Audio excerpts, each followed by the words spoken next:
Hi, this is Sherry Dinkins, your English 110 instructor, with a short video on how to create a works cited entry of a regular article that is not from the ICC database. So the first thing I do is Google a topic that I'm interested in. I want to avoid Wikipedia. Some of these look a little kind of stiff and not very interesting. Here's one that looks interesting. When I see things like .com, I do need to check and make sure that this website isn't trying to sell me something.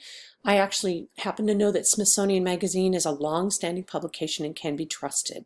Other ones would be .edu, which is educational. Those can be trusted as well as the .gov and .org are also ones to look for. And you can use the advanced search engine to actually scale back. But let's go ahead and get started. So let's say that I've read this article. I find it very interesting.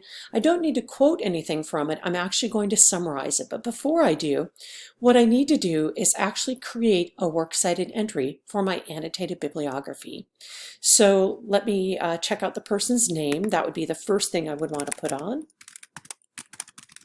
I put a period after the name. I'm using MLA 8th edition. There is a 9th edition which avoids the URL, puts a DOI document number, which we don't have here. So 8th edition or 9th edition are both acceptable.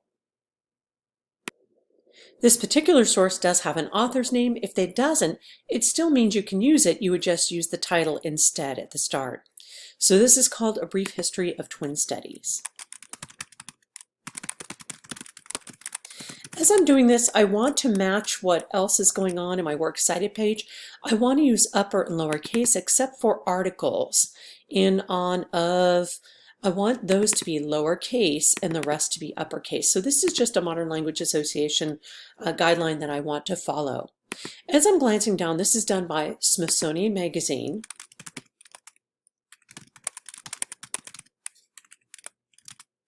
Then I put a comma. Then I'm going to put the date, March 4th, 2016. If the date has a month like November or December, then I would put NOV period, DEC period, or whatever. March happens to be a short month, so I don't have to put anything else in there. I don't need to shorten it. There's my URL. I put a period and I'm ready to start writing. So it's actually not that hard to create your own works cited entry. I am going to put this in italics. So the title of the publication does need to be in italics. I can also kind of cruise down and make sure that this isn't owned. It's actually owned by itself, so I don't need to repeat this twice. If it was owned by another company, then I would put that company's name next. But right now, it's just Smithsonian Magazine publishing their own materials. So you can kind of see last name, first name, period, quote mark, title of the article, then the place that published it, Smithsonian Magazine, the date in an international format. Months that are more than one syllable should be shortened with a period at the end, and then the URL. Now I'm ready to write my summary. And I need to summarize the article.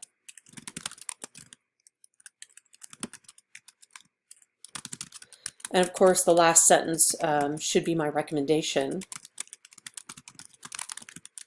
And that will complete my entry. So to break the hyperlink, I just go here and say remove link. If you're in Microsoft Word, there's actually a right click. Sometimes you can go to it and right click it, and then you can find out how to remove it.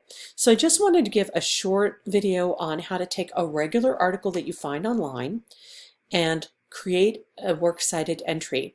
There are some places that say they will create it for you. Often there are errors in those. And of course, as the writer, the person who's going to be submitting this as an assignment, it would be my responsibility to correct those. If there's no author, I would simply use it this way.